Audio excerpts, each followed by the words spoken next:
محترم مسلمانانو، زموږ ستاسو په معاشره کې د سروس اورېدل دومره عام سوي دي چې زموږ ستاسو په ذهنو کې دا خبره اوس لوېدلې چې آیا د دې سروس اورېدل اوس یو ګناه ده که نه؟ تاسو وګورئ، له هره دوکانه څخه او له هره کوره څخه له هرې کوڅې څخه د سروس اوازونه راپورته کېږي. نن زموږ ستاسو په معاشره کې یوه بله بدبختي هم شروع سوې. هغه داسې کله زموږ ستاسو په معاشره کې چې اوس یو دی د یو چا د زوی واده وي، د هغه واده دپاره له بازاره څخه غټ غټ ډیګونه په کرایه باندې خلک راوړي، بیا یې د خپلو خونو پر سر باندې کښېږدي، د چترو پر سر باندې پراته وي. په دې ډیګو کې چې څومره اواز وي هغومره اواز ته یې ورکړی وي. د دې سروس اواز دا ټول کلی اوري. یو خو د لویې سره سروس اورېدل ګناه دي، او بیا سروس په داسې طریقه باندې چې دوی په ټول کلي باندې اوري، او د هر چا په فرمایش باندې یو بدله لګېږي. څومره د افسوس خبره ده. دغه سروس دومره عام شو چې د شاوخوا همسایهګان ټول ورسره په تکلیف وي. په همسایهګانو کې مو نیکان خلک وي، هغه لمانځه ته نه وي ځینې خلاص، د قرآن کریم تلاوت نشي کولی، یو ذکر و اذکار نشي کولی، حتی و خوب ته هم نه وي خلاص، ځکه و دې ډیګو ته دوی دومره اواز ورکړی وي چې د شاوخوا همسایهګان ټول ورسره په تکلیف وي. په حدیث مبارکو کې راځي چې د همسایه څومره حق ده. حضرت ابو هریره رضی الله عنه یو روایت را نقل کوي چې نبی کریم صلی الله علیه وسلم ته یو کس راغی، پوښتنه یې ځینې وکړه چې یا رسول الله دلني علی عمل اذا انا عملت به. ای د الله رسوله، ما ته یو داسې عمل راوښیه، یو داسې یو کار راوښیه چې هغه کار زه عملي کړم، الله تعالی د هغه په خاطر ما ته جنت راکړه. د الله رسول په جواب کې ورته فرمایي چې کن محسنا، ته د ځانه څخه احسان کوونکی جوړ کړه. دی په جواب کې ورته وایي چې یا رسول الله کیف اعلم انی محسن، ما ته به څنګه دا خبره معلومیږي چې زه احسان کوونکی یم؟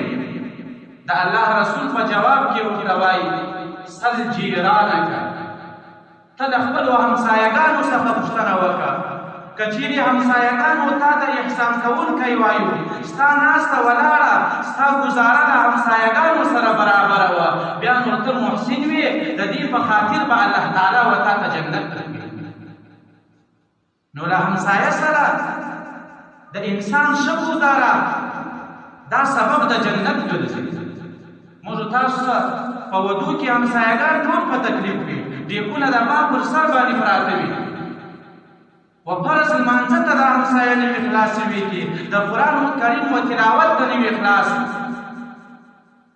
څومره عام شوی ده دا سروس زموږ ستاسو په معاشره کې. له نن څخه یو څه وخت مخکې به یو داسې زمانه وه چې یو غیر مسلم د یو کافر د واده ورا به هم د مسلمان و کلي ته راتله، سروس به بندېدی. په کافر کې دومره جرأت نه و چې د مسلمان پر کلي باندې راغلی وی او د دې په واده کې سروس لګولی. دا خو پرېږده چې د مسجد و مخ ته به تېرېږي او بیا به سروس دی اوري. نن زموږ ستاسې په معاشره کې چې کله واده شروع شي، اذان ته هم نه ګوري، د لمانځه وخت ته هم نه ګوري، مسجد ته نږدې کورونه داسې وي چې ودونه وي، په هغو کې سروس په داسې انداز وي چې د یو شي خیال ونه ساتي. په دې معاشره کې چې کوم ځوانان دي د موبایل استعمال چې دوی څنګه کوي، د دوی په موبایلانو کې چې کومې سټوریانې چلېږي، یوه نه دوې نه درې څلور سټوریانې د دوی ټولې د سروس داور کړي وي، او له هغه سره مخاش ویډیوګانې هم ورسره کوي، او په دې باندې دوی فخر هم کوي. هر وارې دوی خپله سټوري ګوري، ستاسونه انسانانو دا زما ډوبتوب کتلی، او په مقابل کې یې خلک لایکونه ورکوي، هغه ته روایتونه لیکي او چې هر څوک یې واوري چې هر څو سوو کسانو په زراو کسانو اورېدلي وي د دې سره دی په ګناه کې پره شریک. حضرت عبدالله ابن مسعود رضی الله عنه یو روایت را نقل کوي چې الغناء یثبت النفاق فی القلب کما یثبت الماء الزفت. د سروز اورېدل د انسان په زړه کې دومره نفاق پیدا کوي لکه ومځکې ته چې اوبه ورکوې دا مځکه څنګه زر واشه راشنه کړي.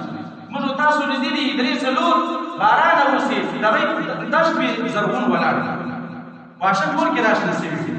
نو د سروز په اورېدو باندې د انسان په زړه کې نفاق پیدا کېږي، منافقت پیدا کېږي. منافقت دې ته وایي چې د انسان بیا زړه د خولې خبره نه وي سره. او د منافق لپاره الله تعالی په قرآن کریم کې فرمایي چې ان المنافقین فی الدرک الاسفل من النار. نو نفاق په چیش پیدا کېږي؟ د سروز په اورېدو باندې پیدا کېږي. کله چې نفاق پیدا شو بیا انسان ته د دین یو شی فرق نه وي. د انسان زړه تور شي، انسان چې ګناه کوي پر زړه باندې تور داغ لګېږي. دا تور داغ لګېږي په هره ګناه باندې، اخر دا زړه تور شي بیا د دین په یو کار ته هېڅ خواهش هم نه کېږي. حضرت ابو هریره رضی الله عنه فرمایي چې یو وخت موږ په سفر کې د نبي کریم صلی الله علیه وسلم سره ملګري وو. نبی کریم صلی الله علیه وسلم د 2 کسانو غږ واورېد چې یو اواز وایي بل یې جواب ورکوي. نبی کریم صلی الله علیه وسلم پوښتنه وکړه چې دا څوک دی؟ خلکو ورته وویل چې دا فلانکی او فلانکی دی. رسول الله صلی الله علیه وسلم شرح ورته وکړه چې الله تعالی دې په جهنم کې داسې پر مخ باندې ولیږي. د حضرت عبدالله ابن مسعود رضی الله عنه څخه روایت ده چې نبی کریم صلی الله علیه وسلم یو شپه د غزلې اواز واورېدی او دا خبره یې 3 وارې وکړه چې کوم سړی سروز اوري الله تعالی د هغه سړي لمونځ هم نه قبلوي. د دې مطلب دا چې د فرضو غاړې په خلاصېږي چې لمونځ یې وکړو خالي د فرضو غاړې خلاصې شولې، لیکن پر لمانځه باندې چې کوم ثواب مرتب ده الله تعالی هېڅ ثواب هم نه ورکوي.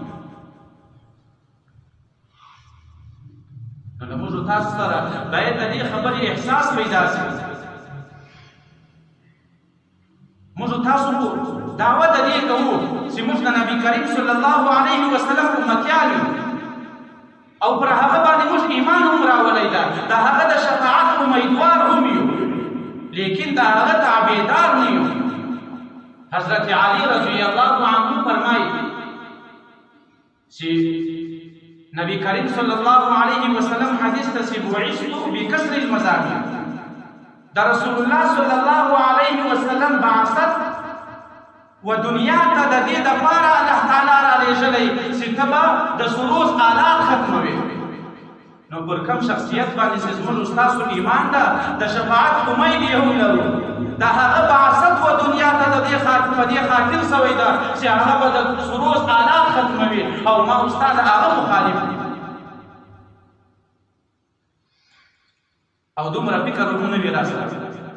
حضرت انس رضی الله عنه فرمایي چې په ورځ د قیامت به الله تعالی دا سروزګر سره راجمع کړي، په غوږو کې به یې سره پور ویلي.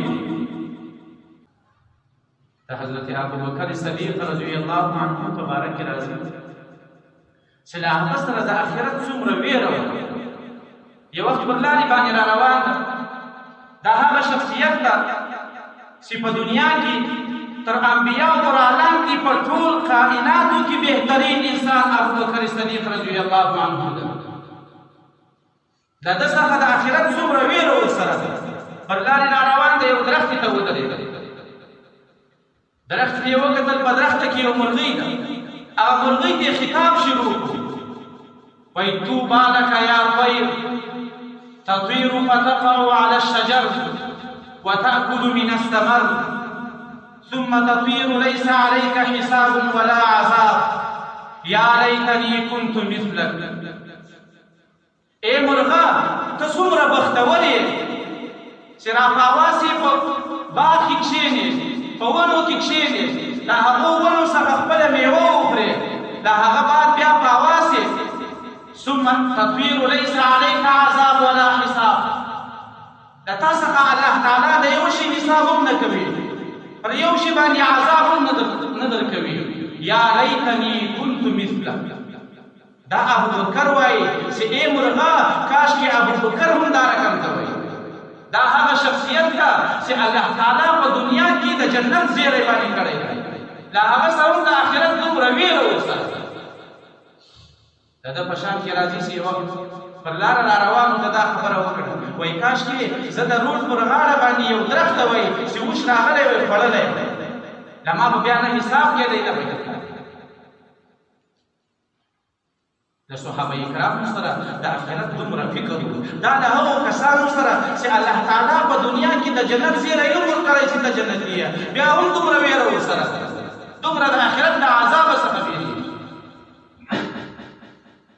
الله تعالی په قرآن کریم کې فرمایي ومن الناس من يشتري له الحديث ليضل عن سبيل الله بعضی انسانان بعضی خلک د داسې خبرو اخیستونکي دي چې د هغه په خاطر باندې دوی د الله تعالی له لارې څخه غافله شي بغیر علم ويتخذها هزوا دا د ناپوهۍ په خاطر د بې علمۍ په خاطر باندې دوی د الله تعالی پر دې حقه لاره باندې پسخند وي الله تعالی وایي اولئک لهم عذاب مهین د دې کسانو دپاره ما یو دردناک عذاب دی د حضرت عبدالله ابن مسعود رضی الله عنه څخه پوښتنه وشوه چې په دې آیات کې چې د دغه لهو الحدیث څخه مراد څه دی دی په جواب کې ورته فرمایي چې زما دې قسم په هغه ذات وي چې له هغه بغیر څخه بل معبود نشته دا خبره یې درې وارې وکړه او دا یې وویل چې مراد ده ویتخذها هزوا څخه سروز مراد او الله تعالی د سروزګر دپاره یو سختترین عذاب دی الله تعالی دې موږ تاسو ته توفیق راکړي چې په آینده کې له سروز څخه توبه وکړو واخر دعوانا